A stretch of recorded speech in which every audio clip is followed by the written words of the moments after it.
dengan wabak COVID-19, bukan sahaja isu kesihatan dan keselamatan yang sering menjadi topik perbualan, tetapi isu tren perniagaan yang semakin menurun juga seringkali dibicarakan. Ada perniagaan yang masih mampu berdaya saing, ada perniagaan yang masih mampu mengikut rentak situasi. Tetapi, banyak juga perniagaan yang tidak mampu bertahan dan terpaksa untuk ditutup. Apakah peranan kerajaan untuk membantu para peniaga di luar? Saya tinggalkan persoalan ini untuk anda. Saya, Mimi Rauda untuk TV Aduan Niaga. Terima kasih dan jumpa lagi.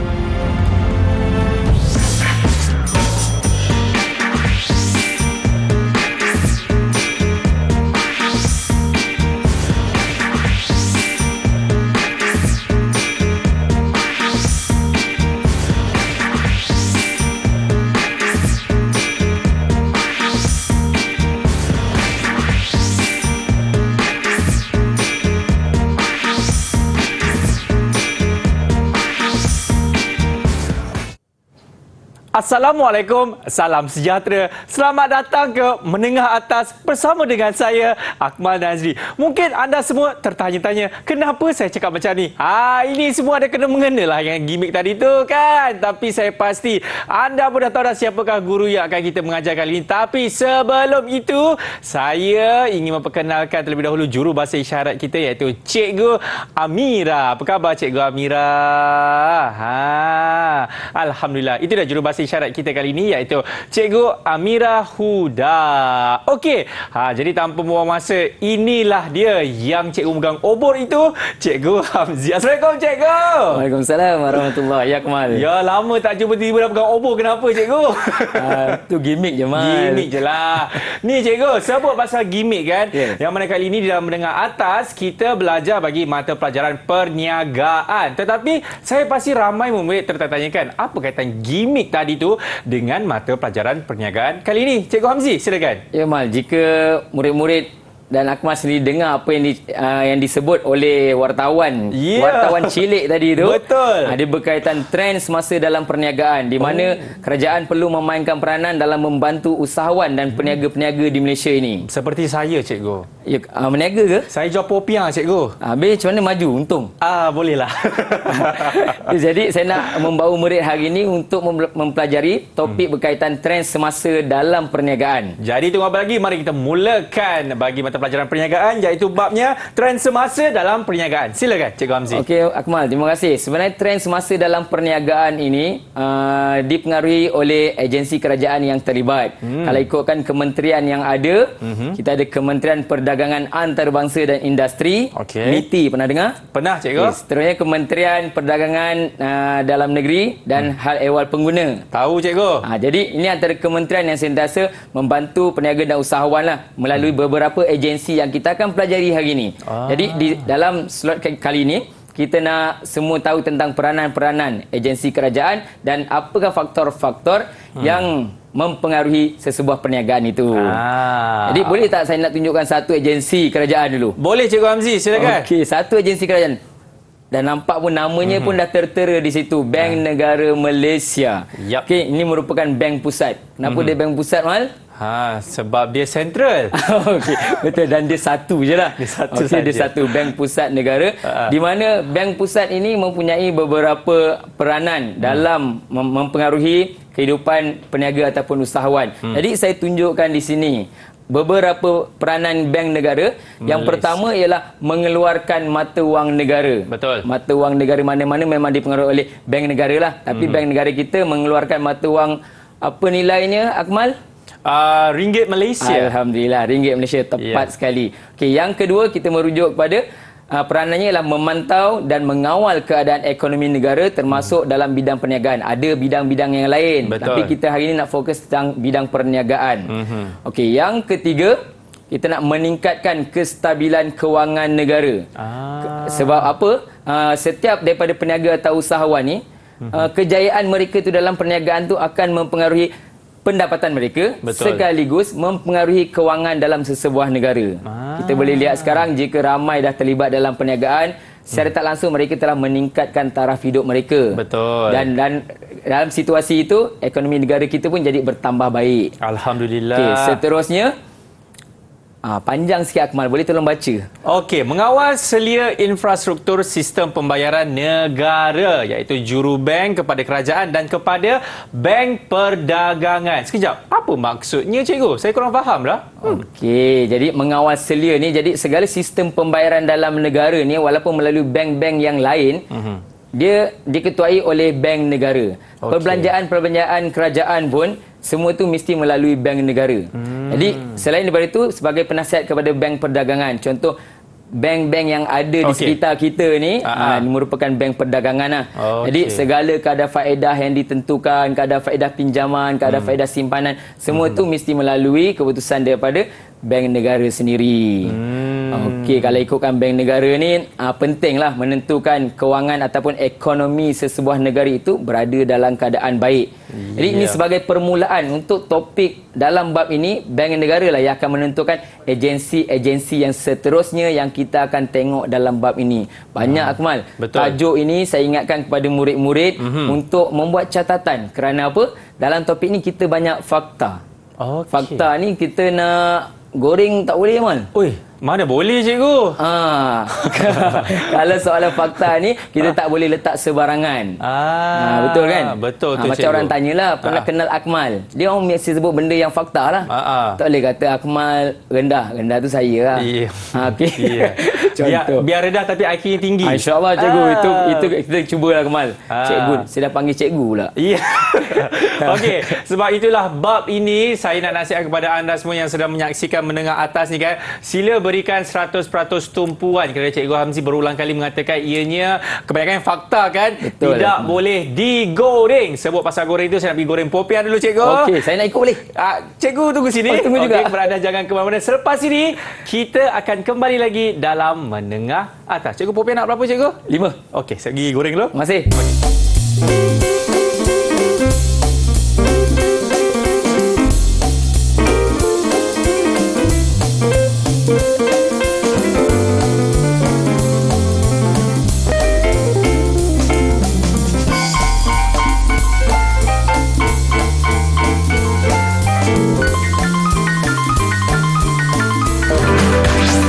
Didik TV KPM.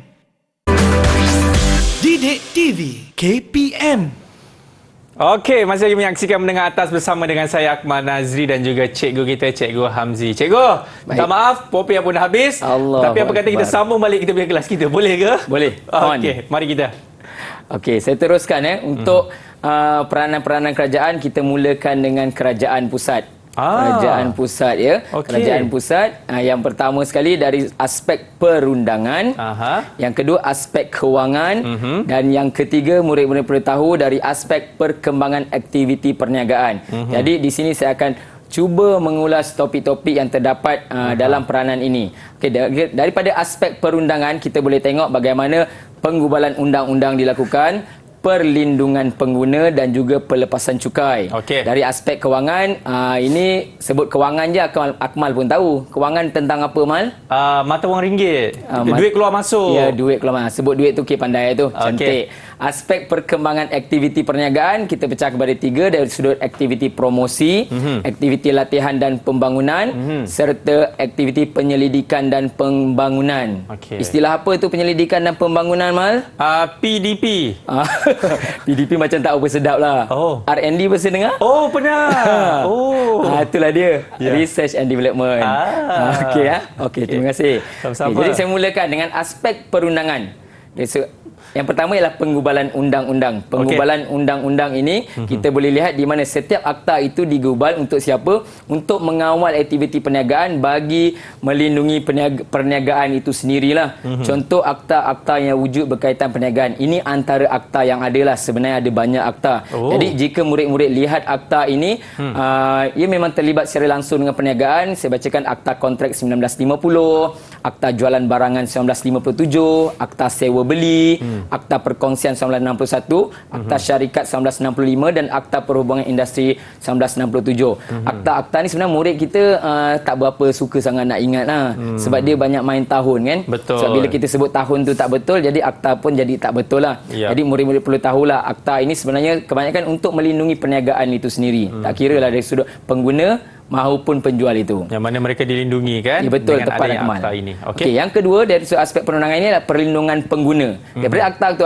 yang ada tadi tu, wujudlah perlindungan pengguna ni untuk bertujuan mengelakkan pengguna kita daripada ditindas. Contoh amalan perniagaan yang tidak sihat ataupun mengelirukan pengguna. Banyak sekarang terdapatlah sebilangan kecil peniaga-peniaga yang mungkin membuat iklan yang mengelirukan pengguna.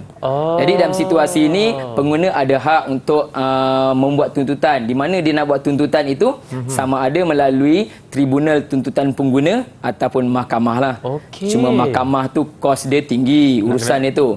Jadi jika ada masalah berkaitan kepenggunaan, pengguna boleh merujuk terlebih dahulu dengan tribunal tuntutan pengguna. Okey. Okey. Jadi yang seterusnya ialah aspek perundangan berhubung dengan keselamatan pengguna. Keselamatan pengguna dari aspek makanan, ubat-ubatan, amalan perkhidmatan yang tidak selamat. Perkhidmatan-perkhidmatan yang diberikan memastikan semuanya itu dalam keadaan selamat lah. Okey, seterusnya kesihatan pengguna, melindungi pengguna daripada tindakan perniagaan yang boleh mengancam kesihatan pengguna. Baik. Kita boleh lihat kerajaan sendiri membuat undang-undang supaya perniagaan yang dijalankan itu tidak langsung menjejaskan kesihatan. Kita risaulah apa-apa saja penjualan dilakukan sehingga menjejaskan kesihatan, pengguna boleh membuat tuntutan sebenarnya. Okey. Tapi kita harap tak berlakulah kepada kita kan, sebab kadang peniaga pun cuba untuk menjalankan perniagaan dengan baik, tapi mungkin ada berlaku kesilapan yang mungkin menyebabkan keburukan yang dapat pada pengguna itu sendirilah. Ya, betul. Okey, jadi dan seterusnya hak pengguna dari sudut ganti rugi. Jika pengguna tidak mendapatkan barang yang dikendaki ataupun seperti mana yang diiklankan, kita berhak untuk membuat ganti rugi, Man. Betul. Kadang-kadang kita beli, contoh kalau beli barangan yang sudah tamat tarikh luput. Kalau Akmal dapat barang-barang macam tu, apa yang Akmal buat? Adakah buang terus? Marah cikgu. Marah. Kalau marah tak selesai masalah. Oh, bukan marah. Maksudnya marah dulu. Lepas tu minta ganti rugi. Macam mana nak, kalau Akmal dah balik rumah? Patah balik ko. Sepatutnya begitu, Mal. Oh. Sepatutnya pengguna yang baik patah baliklah ke kedai itu untuk menuntutkan hak kita. Kita memang berhak untuk mendapatkan ganti rugi. Walaupun kita dah buka. Sebab saya pernah juga beli buah-buahan. Okey. Nampak cantik kat luar kan. Kat rumah, bila buka, rupanya rosak. Saya pun buang. Esok saya pergi kedai itu, saya tanya boleh tak saya dapat tuntutan yang baru. Mana buah tu dia tanya. Buah tu saya dah buang. Jadi dia kata tak boleh lah.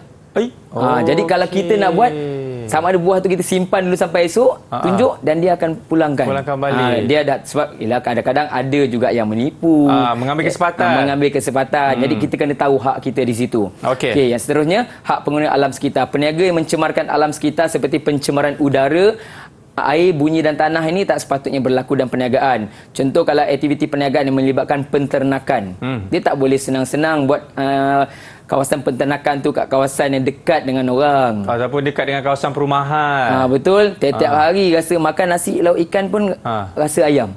Sebab ada penternakan ayam. Bau je. Hari ni masak apa? Ikan. Tapi rasa ayam. Bau tu dah sampai. Jadi tak sepatutnya kalau kita tengok penternakan yang dilakukan secara besar-besaran ni di kawasan-kawasan yang terpencil. Itu sebab apa? Sebagai melindungi hak pengguna itu sendiri. Okey, saya teruskan dari aspek perundangan yang ketiga, jenis pelepasan cukai. Yang ni Akmal suka ni, pelepasan cukai. Saya bayarlah cikgu. Alhamdulillah. Bayar tu cantik, mana Akmal rakyat Malaysia yang bertanggungjawab. Alhamdulillah. Okey, cuma jenis pelepasan cukai dalam perniagaan ini perlu buat catatan sikitlah, sebab ini melibatkan fakta. Kita terangkan hari ini berkaitan 5 jenis pelepasan cukai dalam perniagaan. Okey, kalau ikut dalam buku teks calon murid-murid tengok kat rumah tu, saya cuba susunkan ni jadi lebih senang untuk dilihat dah. Okey, yang pertama taraf perintis, mula huruf T. Taraf perintis ini diberikan kepada syarikat yang menyertai promosi oleh kerajaan dan dikecualikan pembayaran cukai secara 5 tahun. Okey, selama 5 tahun. Yang kedua, allowance cukai pelaburan. Pelepasan cukai ini diberikan kepada perniagaan berstatus MSC, koridor raya multimedia dan berasaskan bahan-bahan mentah tempatan lah. Okey, seterusnya, allowance pelaburan semula diberikan kepada syarikat yang terlibat dalam pengeluaran makanan, pembinaan jalan dan pembukaan tanah dan pembelian aset tanah. Nampak dah 3 Yang pertama tadi mula huruf T. Yang kedua saya letak ada allowance. Okey, yang keempat dan kelima ini mula huruf P. Murid-murid nak ingat, pengecualian cukai diberikan kepada syarikat status MSC dan terlibat dalam industri teknologi tinggi. Manakala pelepasan cukai yang kelima ialah potongan cukai. Diberi kepada pengeksport yang menjual barangan tempatan. Mana pengeksport yang menjual barangan-barangan tempatan ni, contoh macam buat produk-produk yang dibuat di Malaysia untuk dieksport ke luar negara itu, boleh mendapat potongan cukai. Potongan cukai. Jadi kerajaan sentiasa membantulah dari sudut syarikat-syarikat yang terlibat dalam perniagaan ini supaya dapat beberapa pelepasan cukai. Okay, Mak kena ingat sebab nanti di hujung nanti saya akan buat sesi soal jawab. Nak menguji adakah sesi kita ni mampu dicapai oleh anak murid saya di sini lah. Ya, saya A lah cikgu perniagaan dulu. Cantik. Dulu. Kalau dulu tu macam tak berapa tepat. Sebab perniagaan ni kita mula bila? SPM 2018. Macam muda sangat pula SPM 2018. Ya, cikgu. Okey, dari aspek kewangan. Alright. Definisi kewangan ini merujuk pada sumber pembiayaan yang diperlukan dalam perniagaan di mana agensi-agensi yang popular dalam aspek kewangan kepada peniaga ini, salah satunya ialah Majlis Amanah Rakyat MARA, Perbadanan Usahawan Nasional Berhad PUNB dan juga satu lagi ialah Tekun Malaysia. Ada juga beberapa agensi yang lain yang boleh membantu perniagaan, tapi di sini kita utamakan yang 3 ni lah. Okey, seterusnya. Okey, ini gambar Tekun dan MARA. Okey, aspek perkembangan aktiviti perniagaan dengan aktiviti promosi yang mana saya tunjukkan gambar matrik di sini. Matrik ialah Perbadanan Pembangunan Perdagangan Luar Malaysia yang mana banyak membantu peniaga untuk melebarkan perniagaan itu ke luar negara. Peranan-peranan matrik yang boleh kita lihat di sini. Okey, mencari dan membangunkan kawasan perdagangan baru di luar negara yang kita nak kenal pastilah kawasan-kawasan yang baru supaya kita boleh terselamat dalam perniagaan antarabangsa ni lah. Okey, yang kedua, menemukan pengeksport Malaysia dengan pengimport dari luar negara, mencetak dan mengedar bahan bacaan tentang aktiviti perdagangan Malaysia dan juga merancang mengendalikan seminar antarabangsa dan mengambil bahagian dalam pameran perdagangan antarabangsa. Senang cerita kalau Akmal terlibat dengan perniagaan antarabangsa ni, kalau tak tahu boleh merujuk kepada matrik. Tak adalah rasa macam bolehkah aku nak pergi berniaga dengan luar negara? Bolehkah aku nak pergi sana? Jadi kalau saya nak berniaga jual popiah saya kat luar negara, inilah badannya. Boleh melalui matrik bagaimana jualan tersebut boleh dilakukan. Popiah yang dahsyat tu, famous tu.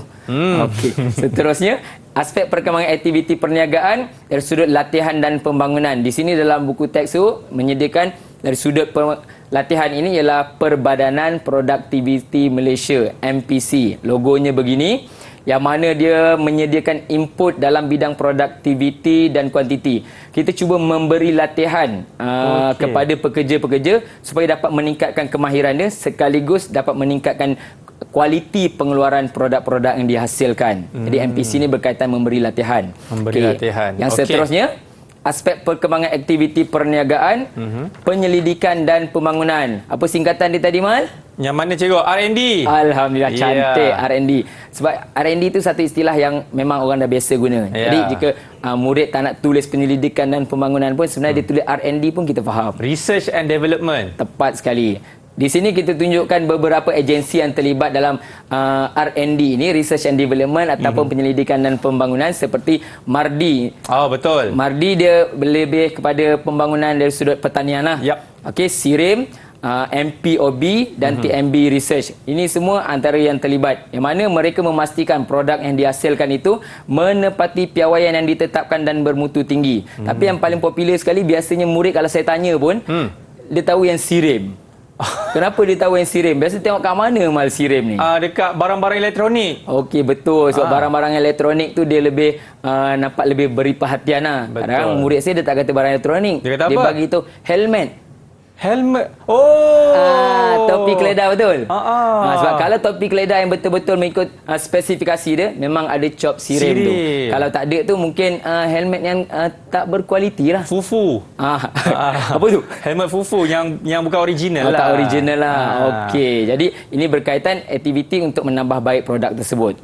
Okay, seterusnya dari sudut kerajaan negeri boleh tengok dekat sini. Tadi kerajaan pusat, Man. Betul. Sekarang kerajaan negeri termaktub dengan Perlembagaan Persekutuan di mana kerajaan negeri ini bertanggungjawab dalam negeri masing-masing. Walaupun terdapat bahan galian ataupun tanah di kawasan mereka itu, jadi mereka yang berhak terhadap bahan-bahan tersebut. Kerajaan negeri setiap negeri itu dia ada pembentukan syarikat berkepentingan kerajaan seperti Perbadanan Kemajuan Ekonomi Negeri, kita sebut sebagai PKEN, yang terdapat untuk membantu usahawan-usahawan di negeri. Okey. Manakala dalam kerajaan negeri itu kita boleh pecahkan kepada pihak berkuasa tempatan PBT. PBT ini ikut kawasan Amal. PBT dalam daerah masing-masing. Kalau saya duduk Port Dickson, saya Majlis Perbandaran Port Dickson lah. Kalau Akmal duduk kat daerah mana? Port Dickson juga. Port Dickson juga. Tak pernah nampak pun. Okey, mungkin lah kot. Port Dickson besar kan. Okey, jadi contoh yang ada dalam PBT ni Majlis Bandaraya, Majlis Perbandaran dan juga Majlis Daerah. Okey, antara peranan-peranan pihak berkuasa tempatan yang boleh saya senarai kat sini, selain daripada memberi kemudahan infrastruktur, mereka juga memberi kebenaran untuk mewujudkan tapak perniagaan, kuatkuasakan undang-undang kecil, mengeluarkan lesen perniagaan, mengawal selia kebersihan keselamatan penduduk di kawasan daerah tersebut, mengawal selia pengiklanan setempat. Sebab kita tengok tak boleh sewenang-wenangnya kita menampal iklan di bahu jalan, di tiang-tiang elektrik. Tak boleh, sebab kadang kita nampak pihak berkuasa tempatan dia akan cabut balik. Sebab dia memang ada tempat khas yang disediakan untuk membuat pengiklanan dan mengatur jualan awam. Kalau ikutkan banyak fakta yang kita dah pelajari di sini. Saya nak teruskan, mari mengenal pasti agensi terlibat. Mari cikgu, kita nak uji siapa? Di sini saya ada bawa kotak rahsia ni. Kotak rahsia ni dalam ni ada agensi yang terlibat. Boleh? Okey, saya pilih random je agensi yang terlibat. Akmal angkat bot yang ada depan tu, apakah agensi tersebut? Boleh? Boleh cikgu. Okey, Akmal. Ni saya ini bukannya kita dah rehearsal tak ada cikgu? Tak ada rehearsal. Saya cuba nak uji Akmal ni. Okey, saya ambil yang pertama, boleh? Silakan. Okey, yang pertama saya baca kat sini. Menawarkan pembiayaan modal untuk usahawan memulakan perniagaan. Saya tahu cikgu. Tekun cikgu. Terbaik. Tabung Ekonomi Kumpulan Usaha Niaga. Inilah salah satu badan yang membantu usahawan-usahawan yang baru nak memulakan perniagaan. Cikgu, betul? Penerangan tu maka tambahan kalau ikutkan 5 bintang, saya bagi 5.5 bintang. Alhamdulillah. Terbaik, Mal. Okey, yang pertama lulus, Mal. Okey. Yang kedua, Mal, saya cuba lagi, Mal. Ada saya lagi satu je. Dia ada banyak, Mal. Selagi kotak ni bunyi, ada, Mal. Okey, yang kedua, agensi yang mana menjadi penasihat kepada bank-bank perdagangan. Ini Cikgu Amira pun boleh jawab. Habis nak suruh siapa jawab sekarang? Okey, jawapannya adalah Bank Negara Malaysia, Cikgu. Tepat sekali. Sebab dia punya keywordnya adalah apabila bank-bank pusat tu, Cikgu kan? Jadi inilah dia Bank Negara Malaysia. Bank-bank pusat, dia bank pusat je. Bank pusat. Kenapa dia saya sebab apa tadi, Cikgu? Dia bank-bank perdagangan. Okey. Itu betul, dia. Mal. Okey, alhamdulillah. 5 bintang saya bagi. Okey, dah 10. Dah 10.5 tadi tu. 10.5. Yang awal tadi tu celebration tu lebih sangat. Cantik, Okey, seterusnya. Memperkenalkan teknologi baharu dalam bidang pertanian. Semestinya ini, Cikgu. Keywordnya, boleh kau dapat lihat dekat situ adalah bidang pertanian. Jadi salah satu badan kerajaan yang memang cukup dekat dengan pertanian adalah MARDI, iaitu Institut Penyelidikan dan Kemajuan Pertanian Malaysia. Betul tu, Akmal. 5 bintang lagi. Sebab ni dah sudut pertanian, dia membuat R&D tadi tu lah. R&D, betul. Okey, betul. Kenapa semua betul, Mal? Nampaknya awak memang betul-betul fokus dalam kelas saya tadi. Kan saya kata saya A dulu. Allahu Akbar. Betul, bagus. Okey. Saya percaya. Okey, seterusnya. Memastikan hasil keluaran industri menepati kualiti dan piawaian yang ditetapkan. Okey. Apabila sebut yang orang kata menentukan piawaian tu, Cikgu, kan? S to the I to the R to the I to the M. SIRIM. Tepat sekali. Yang merupakan Institut Piawaian dan Penyelidikan Perindustrian Malaysia. Okey, bagus, Mas. Saya harap nanti kalau saya buat ni dengan anak murid saya pun dia macam Akmal lah boleh jawab. Alhamdulillah. Cantik, Mal.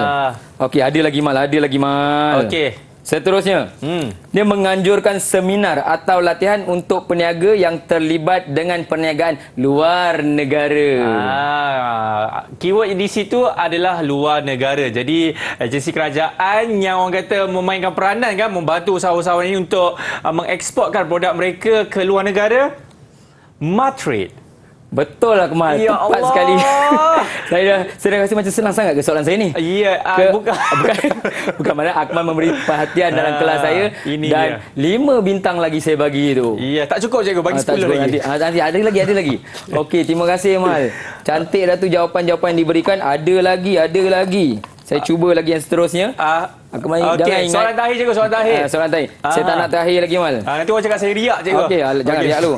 Okey, menguatkuasakan undang-undang kecil berkaitan perniagaan tempatan. Ini dia, perniagaan tempatan. Ini salah satunya lah kan. Seperti Majlis Perbandaran Prodiksa, Okey, mengikut betul. tempat yang ada duduk. Kalau anda duduk dekat Suruhanjaya, kita ada MPSJ. Kalau duduk kat Shah Alam, ada MBSA. Betul cikgu? Jadi mereka tu membantu peniaga-peniaga tempatan dalam daerah masing-masing. Ya, baiklah cikgu. Mal. Ya, saya. Soalan dah habis. Soalan dah habis, tapi kalau saya nak tanya soalan tambahan. Soalan tambahan. Apa dia? Masa tak cukup. Masa tak cukup cikgu. Minta maaf. Baru nak. Tadi macam tak ada. Ada. Okey. Ada. Saya buka. Okey, apa dia? Ni tulisan tangan . Tulisan tangan, tak tahu siapa letak. Mal baca sikit. Pelepasan cukai yang manakah diberikan kepada pengeksport yang menjual barangan tempatan? Pelepasan cukai yang manakah? Pelepasan cukai yang tadi kita buat 5 pelepasan cukai tadi tu. Ni yang mana satu ni? Ini yang mana? Ini yang mana cikgu? Biar saya tengok balik yang mana satu Cuba cikgu. tengok yang tajuk pelepasan cukai tu. Banyak cikgu. Satu cepat. Yang aspek perundangan tu kan? Ya. Kita ada potongan cukai, Betul. potongan cukai, elang pelaburan semula, elang cukai pelaburan dan taraf perintis cikgu. Jadi rasa. Yang ini semestilahnya yang mana satu cikgu? Cukai mana satu? Cukai, banyak cukai cikgu. Potongan cukai betul. Potongan cukai. Cuba baca balik. Yang mana diberikan kepada pengeksport yang menjual barangan tempatan pada kadar potongan bergantung pada jenis perbelanjaan yang terlibat. Ya. Potongan cukai lah jawapannya. Betul. Akmal, sorry bagi last minute punya soalan saja nak uji. Cikgu, tak apa cikgu. Yang penting nak berhenti rehat dulu cikgu. Okey, cantik. Tahniah Amal. Jawapan tu tepat. 10 markah saya bagi. Terbaiklah. Jadi anda juga diharapkan memberikan tumpuan seperti mana yang saya berikan tumpuan tadi ya. Okeylah, kita nak berhenti rehat dulu. Anda sebenarnya mana banyak lagi Cikgu Hamzi nak kongsikan kepada kita semua. Semuanya selepas ini dalam Menengah Atas.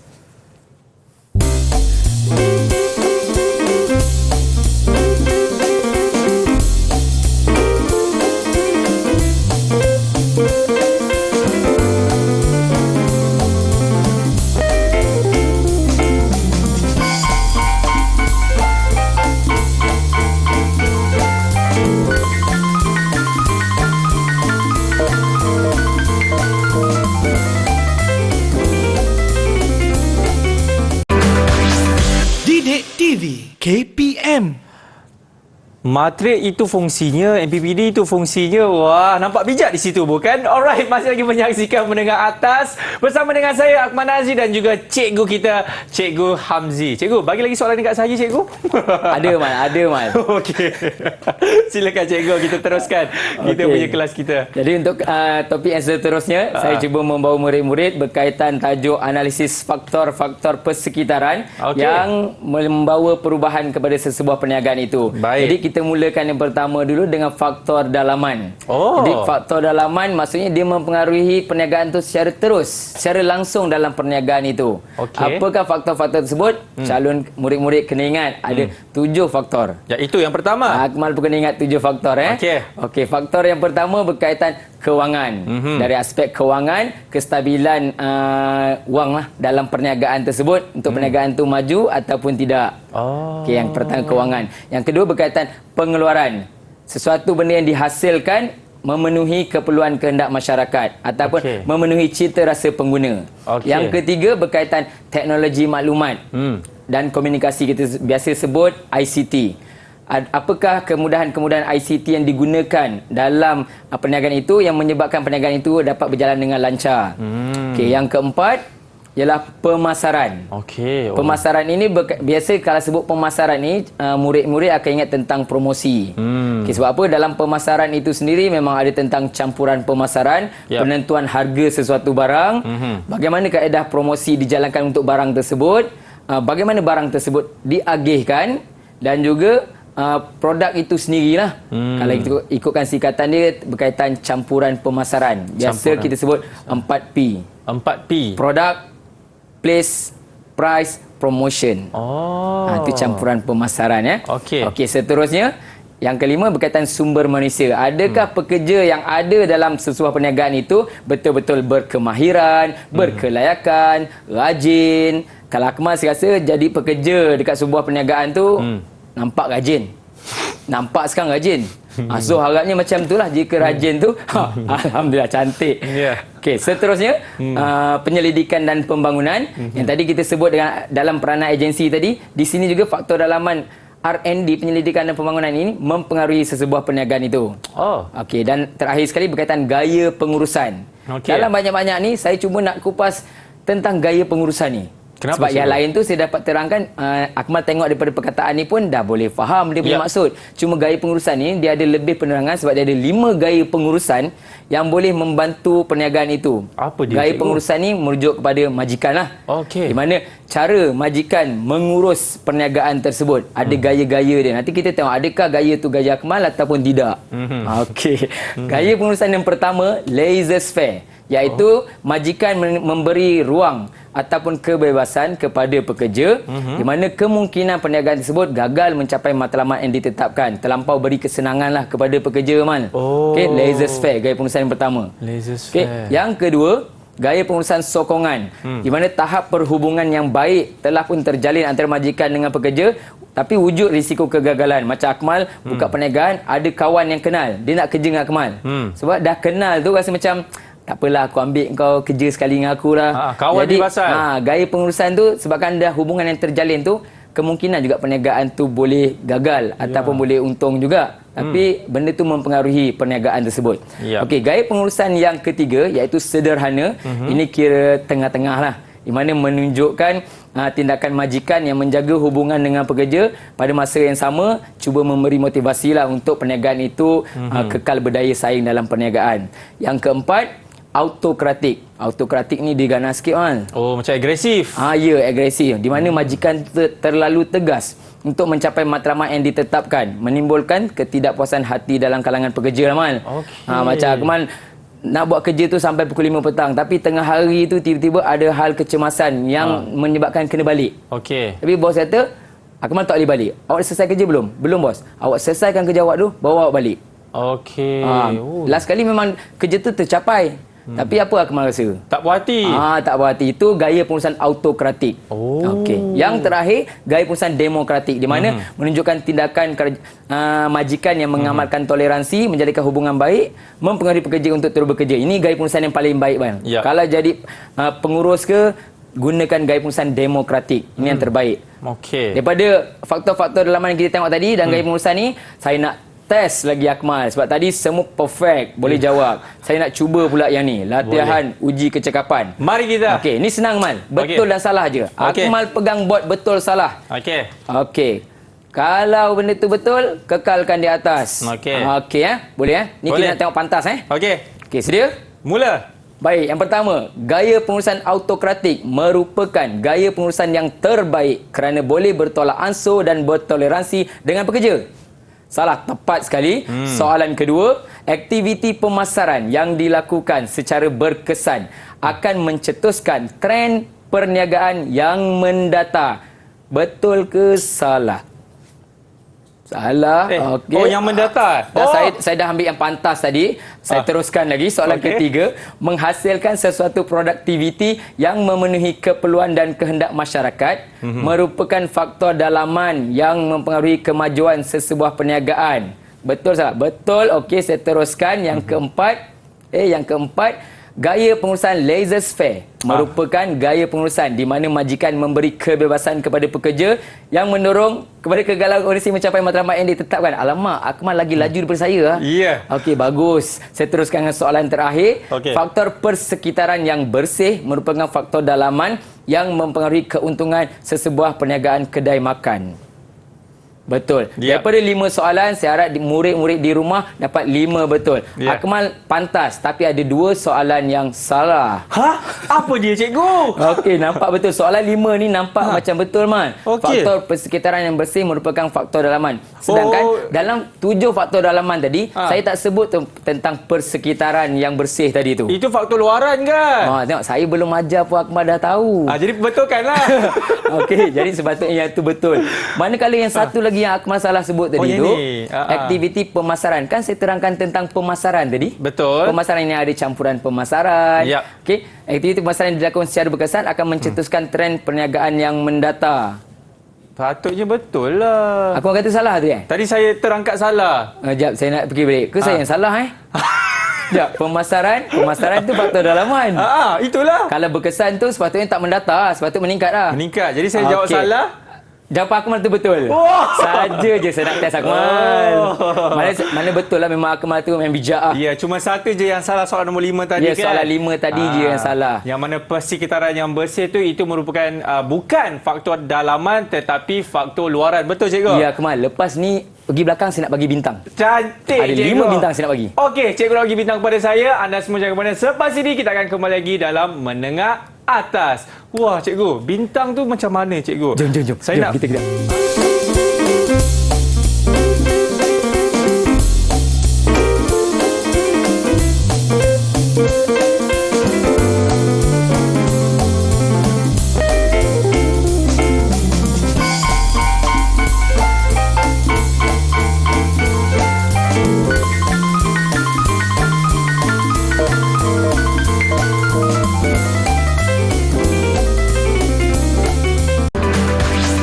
Didik TV KPM.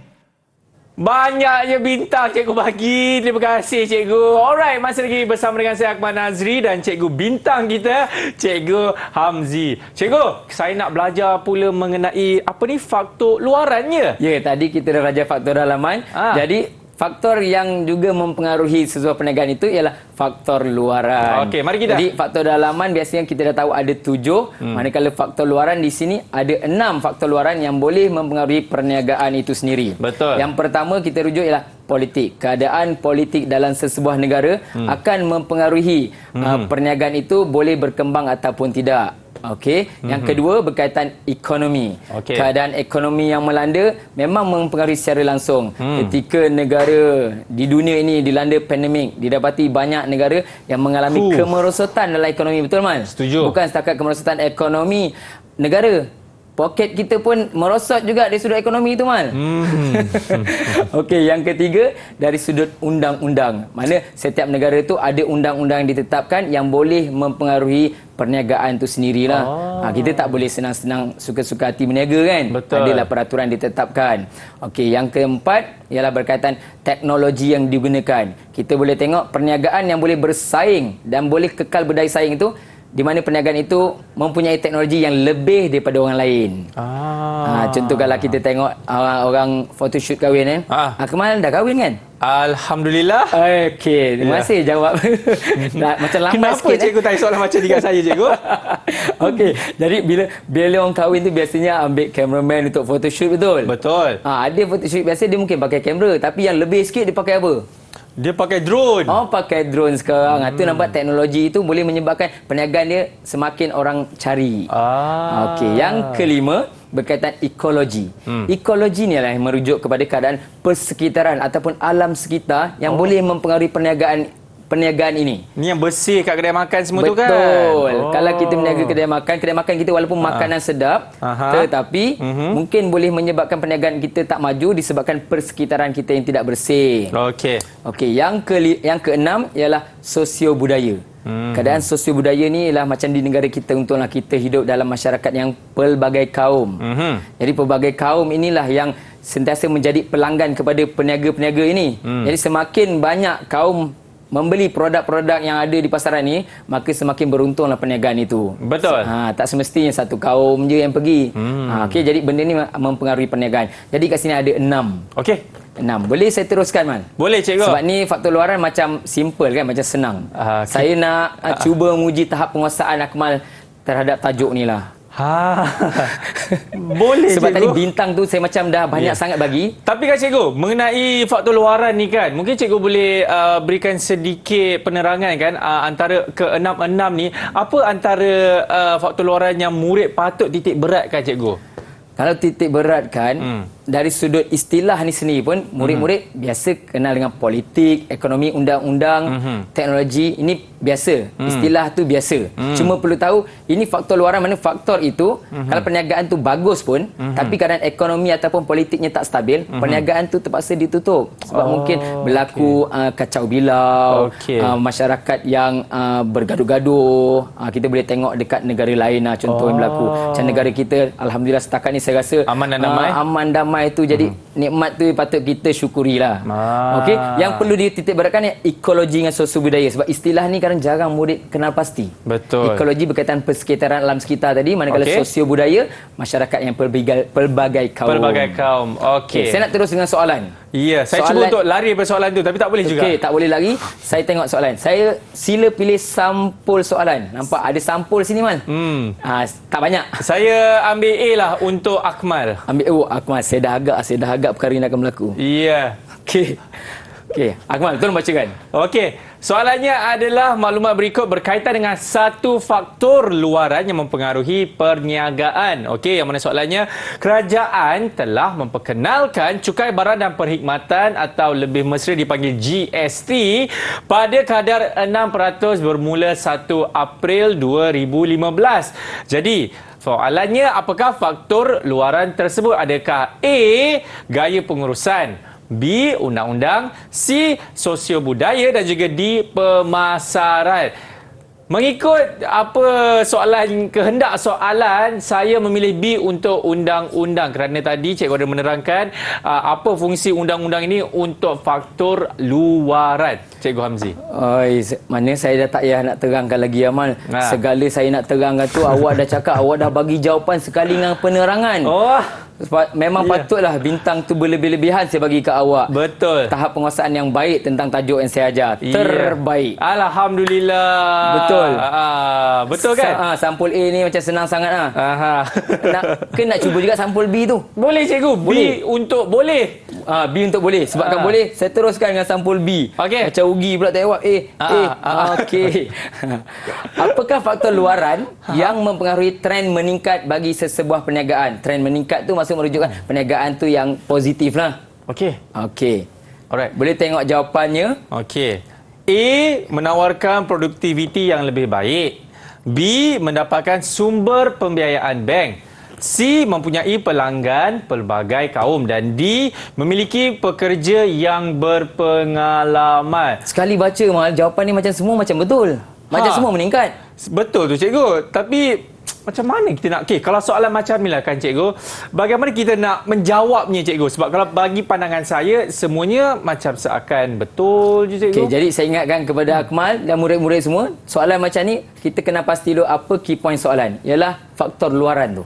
Jadi bila dah kena pasti faktor luaran, kita berbalik kepada apa yang kita pelajari tadi, ada 6 faktor luaran. Betul. Dalam 6 itu, mana cerita? Contoh A saya tanya, menawarkan produktiviti yang lebih baik. Produktiviti itu maksud lain dia apa Mal?